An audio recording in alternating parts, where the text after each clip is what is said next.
அரக்கோணம் ரயில் பயணிகளுடன் அதிகாரிகள் ஆலோசனை கூட்டம்.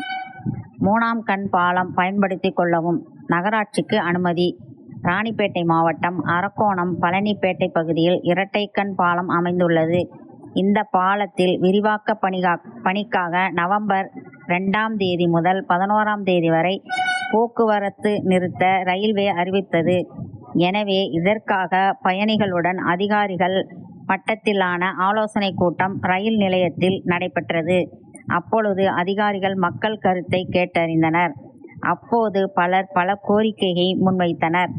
இதில் சட்டமன்ற உறுப்பினர் சு.ரவி பேசியபோது, பாலத்தின் பணி துவங்குவதற்கு முன் பாலம் அகலப்படுத்துவோம் அல்லது மேம்பாலம் அமைப்போம் என உறுதி அளிக்க வேண்டும்.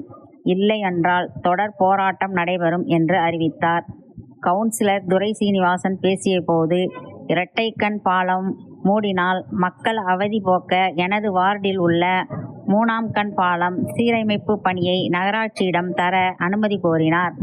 அதற்கு அதிகாரிகள் வாக்குறுதி அளித்தனர். மேலும் நகரமன்ற உறுப்பினர்கள் பாபு, நரசிம்மன், சரவணன் மற்றும் வழக்கறிஞர் பத்மநாபன், தேவராஜ், ரகுநாதன், கிருஷ்ணமூர்த்தி, கைனூர் தலைவர் உமா மகேஸ்வரி கூட்டத்தில் பேசி பொதுமக்கள் உட்பட அதிமுக நிர்வாகிகள் பலரும் கலந்து கொண்டனர். நிலவன் டிவி செய்திகளுக்காக செய்தியாளர் Ravi.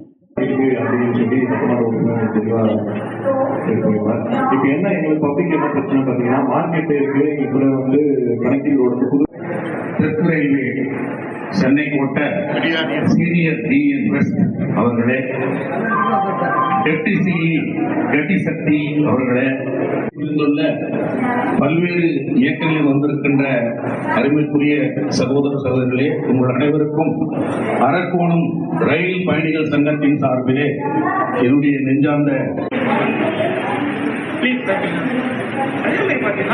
Circular train operate Arakkonam Chengalpattu beach மற்றும் இங்கு நமது எம்எல்ஏ வந்து எங்களது பகுதியிலே என்னுடைய வார்டிலே இருக்கின்றது. அந்த வார்டிலும் தினசரி நமக்கு சுத்தமே படுத்தலை, புழு நெளியுது, ஒரு குப்பைகள் அகற்றப்படுறதில்ல.